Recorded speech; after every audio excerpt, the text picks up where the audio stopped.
नमस्ते गुरुदेव।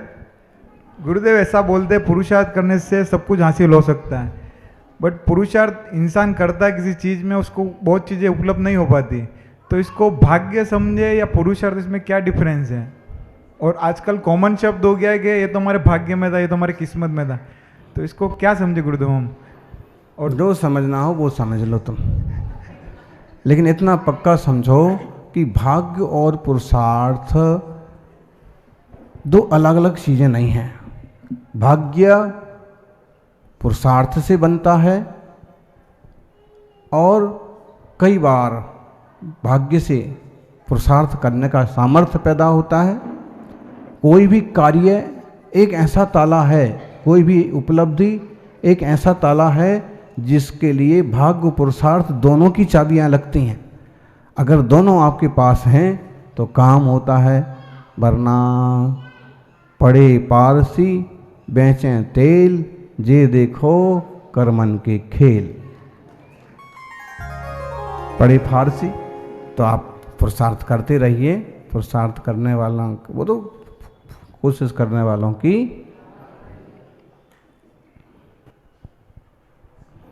नमस्ते गुरुदेव। नमस्ते गुरुदेव। गुरुदेव, मेरा ये सवाल था कि जैन होने के नाते हम मध्यमास मधु के त्यागी होते हैं और होना चाहिए, लेकिन जैसे बाहर विदेशों में टूर पे जाते हैं या और कहीं जाते हैं तो वहाँ मिक्स होटलें मिलती है, मतलब जहाँ वेज और नॉन वेज दोनों बनता है। वहाँ हालांकि वो लोग जैन फूड के नाम से सर्व कर देते हैं, तो वैसी परिस्थिति में हम लोगों को क्या करना चाहिए? सीधा है कि ऐसे देश में जाना नहीं चाहिए, पहली बात। दूसरी बात, आप चले गए हैं और आपके पास मोबाइल तो है, बज भी रहा है, तो इसके आप मालूम करिए कि यहाँ शुद्ध शाकाहारी होटल है क्या। हो सकता है 150 किलोमीटर के एरिया में कोई ना कोई शाकाहारी मिल जाता है। और जैन फूड्स आज बहुत फेमस चीज़ है और इसका कई लोग सम्मान से सही तरीके से तैयार भी करते हैं। तो ऐसी कोई जिम्मेदार जगह है क्या, तो वहाँ जा कर के अपना काम चलाइए। अच्छा, कुछ देशों में जैन सेंटर्स में भी खाने पीने की व्यवस्थाएं लोगों ने जुटाई हैं कि परदेशी लोग आएंगे तो उनके लिए है। तो पहले तो फिजूल के भ्रमण से बचें। साथ में भ्रमण करना है तो हम कुछ तैयारियां खुद कर लें, आगे की खान पान संबंधी व्यवस्थाएं समझ लें। कहीं ऐसा ना हो कि जिंदगी भर पाले गए अहिंसा सदाचार शाकाहार के नियम ताक पर रखे रह जाएं। और एक जीव को कष्ट देना महापाप है। हमारे निमित्त से धोखे से भी अगर कुछ खाने में आ गया तो भ्रष्ट तो हुए, लेकिन किसी जीव के हिंसा के भागीदार भी कहलाएंगे। इसलिए प्लानिंग, प्री प्लानिंग विवेक से काम करें। और नहीं तो आपको मालूम है खाखड़ी कैसा, खाखड़े गुजरात में खाखड़ा होते हैं, खाखड़ा बनाते हैं लोग। अक्सर कर गुजराती लोग व्यापार करने के लिए बाहर जाते थे और जिन शासन का प्रभाव वहाँ बहुत काल से रहा, तो ये खाखड़ा वास्तव में बनती तो रोटी थी, लेकिन रोटी तो 2 दिन में खराब हो जाती कि तई अपन बासी नहीं खाओ तो 3 दिन में तो खराब हो ही जाती। तो खाखड़े बने। मतलब है कि गुजरातियों को बाहर व्यापार करने जाना है तो खाखड़े बना के रख लिए, महीने भर की रोटियां डब्बे में भर के सूखा सूखा करके। ये गुजराती मानुष छे दाहोदना छे। नमस्ते गुरुदेव। समस्त दाहोद समाज की ओर से त्रय बार नमोस्तु। मेरी जिज्ञासा है कि प्रतिक्रमण, गुजराती मां जिज्ञासा मारी जिज्ञासा है कि प्रतिक्रमण सवार बपोर सांज 14 विशेष प्रतिक्रमण होय छे, परंतु युग प्रतिक्रमण एक विशेष है, उसका क्या महत्व होता है, उससे क्या लाभ मिलता है? प्रतिक्रमण छे मूलाचार ग्रंथ में 7 प्रकारना प्रतिक्रमण कह्या छे। दैशिक प्रतिक्रमण, रात्रिक प्रतिक्रमण, आर्यापतिक प्रतिक्रमण, पाक्षिक प्रतिक्रमण, सांवत्सरिक चातुर्मासिक प्रतिक्रमण, सांवत्सरिक प्रतिक्रमण अने युग प्रतिक्रमण। म्हणजे 5 वर्षानंतर 5 वर्षानंतर 5 જ છે, ગુજરાતીમાં 6 ને 6 કહે છે। 5 5 6 बरोबर छे ने? हाँ, वर्षा नंतर, वर्षा पछी 5 वर्षा पछी जो प्रतिक्रमण हो छे त्याना तो युग प्रतिक्रमण कहवाय छे। बरोबर छे? हाँ। अनि प्रतिक्रमण, वो प्रतिक्रमण तो प्रतिक्रमण ही है, लेकिन एक विशेष निमित्त हो गया कि दूर दराज के शिष्य साधु वर्ग भी इकट्ठे हो जाएंगे और कोई विशेष रूपरेखा बनाना है, कोई विशेष मार्गदर्शन करना चाहते हैं गुरुजी, संघों में परिवर्तन करना चाहते हैं, तो विशेष चर्चाएं हो जाती, विशेष गोष्ठियां हो जाती मुनि संघों में। तो युग प्रतिक्रमण, युग मतलब 5 साल का युग भी मानते हैं, 12 साल का भी युग मानते हैं। तो अभी भाव है कि आपके दाहोद पंचकल्याणक प्रतिष्ठा के अवसर पर 16 से 21 फरवरी के बीच में या 21 फरवरी को विशेष रूप से युग प्रतिक्रमण संपन्न हो, ज़्यादा साधु इकट्ठे हों। आचार्य श्री सन्मति सागर जी ने झांसी में इस टाइप का एक सम्मेलन किया था, फिर उसके बाद ये पद्धतियाँ चल पड़ी। नमोस्तु नमोस्तु नमोस्तु गुरुदेव। गुरुदेव, मेरी जिज्ञासा है कि प्रातःकाल जब हम मंदिर आते हैं तो हम शोले के वस्त्रों में या बिल्कुल धुले हुए कपड़े पहन के आते हैं, पर संध्या काल में हमें क्या सावधानियां रखना चाहिए और इसका सर्वोत्तम तरीका क्या हो सकता है मंदिर आने का? मंदिर आने का सर्वोत्तम तरीका है नंगे पांव आओ, घर से पैदल आओ, धुले हुए कपड़े या धोती दुपट्टा पहन करके आओ। और अभी सब जो सर्वोत्तम तरीका पूछ रहे, तो शाम का हो चाहे सुबह का हो, तो जो है सो है, और नहीं तो जैसे बनता है वैसे मंदिर में चले जाओ, भगवान के दर्शन करो, आनंद पाओ। नमोस्तु भगवान। बस ध्यान रखें कि झूठे हाथ पैर ना हो, एकदम गंदे और खाए पिए कुछ लगे हुए कपड़े ना हो, कोई मलमूत्र वगैरह लग गया तो इस टाइप की सावधानी पर। और बाहर से देहरी से या गर्भगृह के बाहर से दर्शन कर लें। नमोस्तु भगवान। भगवान, हमारे जैसा नया युवा धर्म से कैसे जुड़ा रह सकता है और धर्म प्रभावना एवं धर्म रक्षा कैसे कर सकता है? जैसे तुम कर रहे हो, बस ऐसे ही। नमोस्तु गुरुवर, नमोस्तु नमोस्तु नमोस्तु। गुरुवर, मेरा प्रश्न ये था कि जब हम विद्वानों को सुनते हैं जो अलग अलग ग्रंथों की विवेचना करते हैं, जब आपको सुनते हैं तो सब बातें समझ में आती हैं, पर वो जीवन में उनका क्रियान्वयन कैसे करें जिसके बिना तो मुक्ति संभव नहीं है? थोड़ा सा ज्ञान दीजिए। वही तो छोरा पूछ रहा था, वास्तव में प्रैक्टिकल करने से होते हैं। कहने को तो आज कहानी सुनी आपने, हैं? ईयर बेल्ट जो है वो हाथ में लेने के रखने के लिए नहीं है, पहनने के लिए है। ऐसी जिनवाणी, शास्त्राभ्यास, प्रवचन, मार्गदर्शन वो जीवन में उतारने के लिए हैं। जीवन में उतरेंगे तो आप तरेंगे, और नहीं उतरेंगे तो हाथ में बेल्ट होने से भी लोग डूब ही तो जाते हैं। इसलिए जिनवाणी का अभ्यास करें, गुरुजनों की संगति करें, अच्छे लोगों के साथ रहें। अगर मोबाइल भी है तो गूगल पर उसमें कुछ ऐसा कुछ देखें, पढ़ें कि जिससे एक आपका मन धर्म के प्रति उत्साहित हो। तो ऐसे युवा हों चाहे बूढ़े हों, सबको लाभ मिलेगा। हम नमोस्तु गुरुदेव, नमोस्तु गुरुदेव। गुरुदेव, आपके प्रवचन में मैंने अभी 2 बार सुना 2 दिन से कि लोगों को भगवान ने, आदिनाथ भगवान के समय में 80 विद्या इसलिए सिखाई थी ताकि धर्म की रक्षा कर सकें, अपनी संस्कृति की रक्षा कर सकें।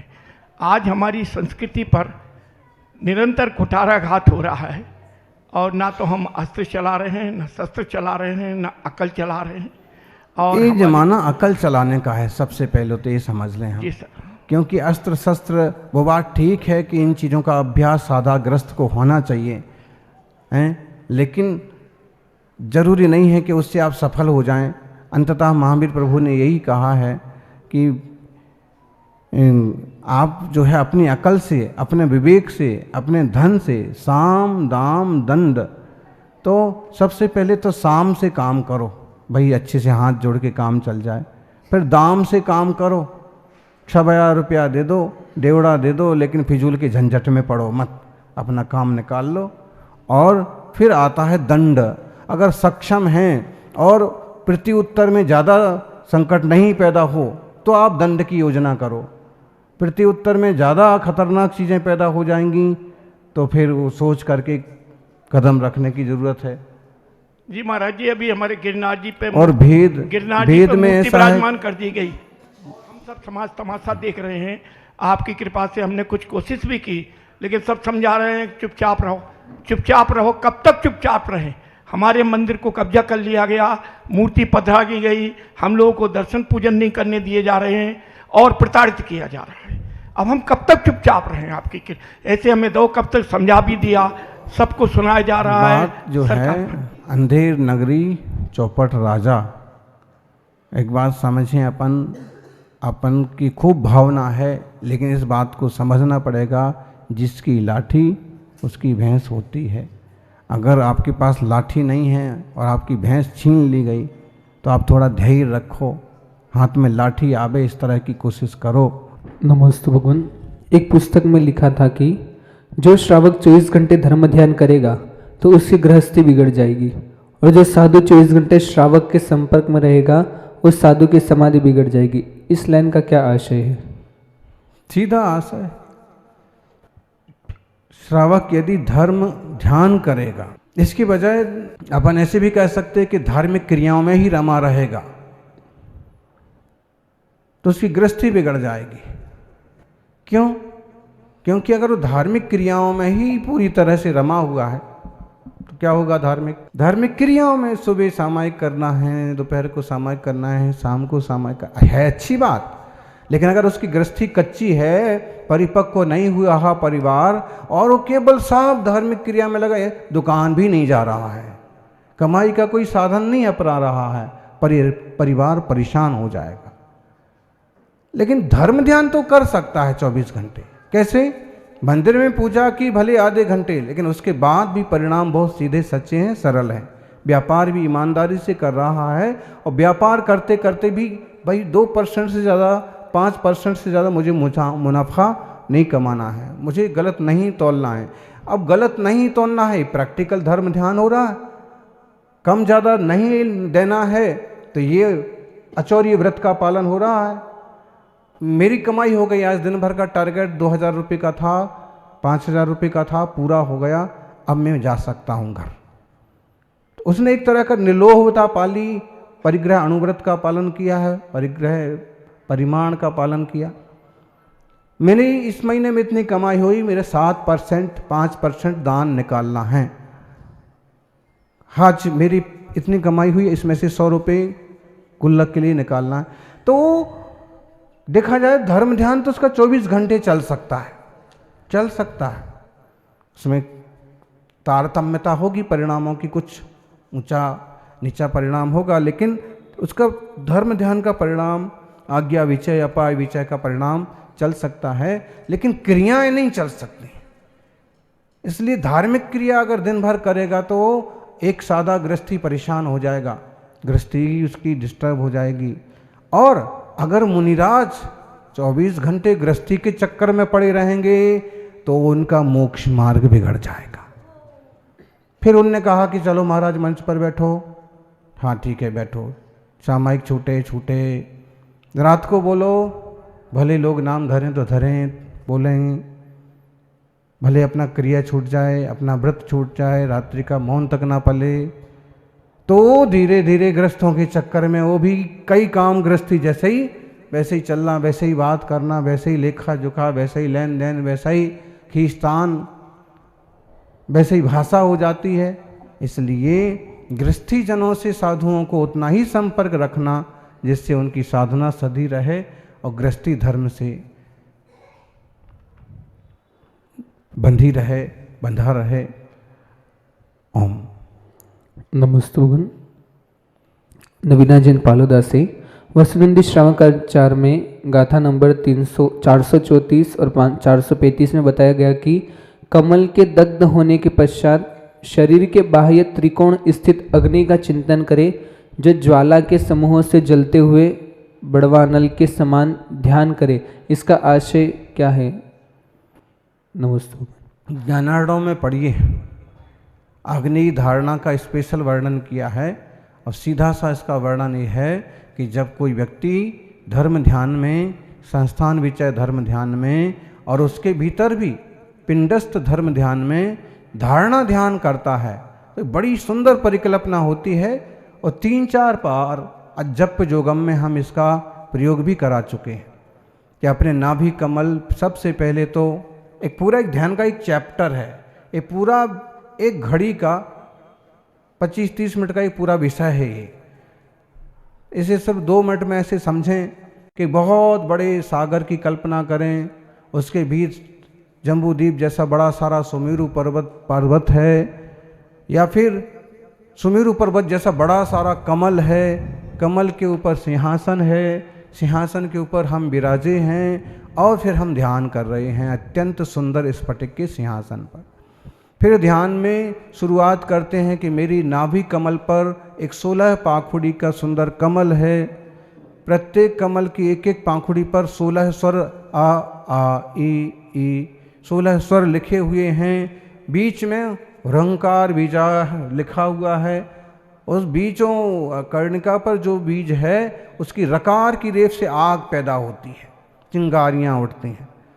तो ऊपर छाती में भी एक कमल है जो अधोमुख है, उल्टा बना हुआ है, और उसकी 8 पाखुड़ियों में 8 कर्मों के नाम रचे हुए हैं। और नीचे से जब चिंगारियाँ पैदा होती हैं तो ऊपर वाले ज्ञानावरण आदि कर्म जलने लगते हैं। फिर धीरे धीरे कर्म जलते जाते हैं, सारे कर्म जल गए, ये शरीर जल रहा है, र र र र र र ऐसे रकार की पूरे शरीर में रचना करें, आँखों पर, कान पर, माथे पर, शरीर में, हाथ पांव सब तरफ अग्नि फैलती जाती है। फिर अंत में इस तरह से पहुंच जाएंगे कि त्रिकोण आकार की जो ये बॉडी है बैठे में, त्रिकोण बनता है बैठे में। तो ये जैसे और अंतिम संस्कार करते हैं जब बैठे मुनिराज का, गांधीनगर में हुआ था ना सार्थक सागर जी का, साबरमती के तट पर, तो अब वो कैसा बनता है, त्रिकोण जैसा बनता है। तो अंत में ध्याता पूरा त्रिकोण जैसा अग्नि का ध्यान करे और शरीर का सब राख हो गया, कर्म जल गए, विकार जल गए, और में आत्मा नहीं जलता है। तो फिर क्या हुआ, ये उसके बाद अग्नि धारणा हो गई है पूरी। फिर अग्नि धारणा के बाद होती है वायु धारणा, वायु चलती है, ये भी पूरा एक सब्जेक्ट है, और पूरी राख उड़ जाती है। फिर आती है जल धारणा, जल वृष्टि होती है, जो कुछ हल्का फुल्का लगा रह गया था मैल वो भी सब साफ हो गया, शुद्ध चैतन्य धातु मात्र में भगवान आत्मा बचा। अब उस आत्मा का चिंतन करना, ऐसे ही ध्यान चलता है, बड़ा आनंद आता है। ओम।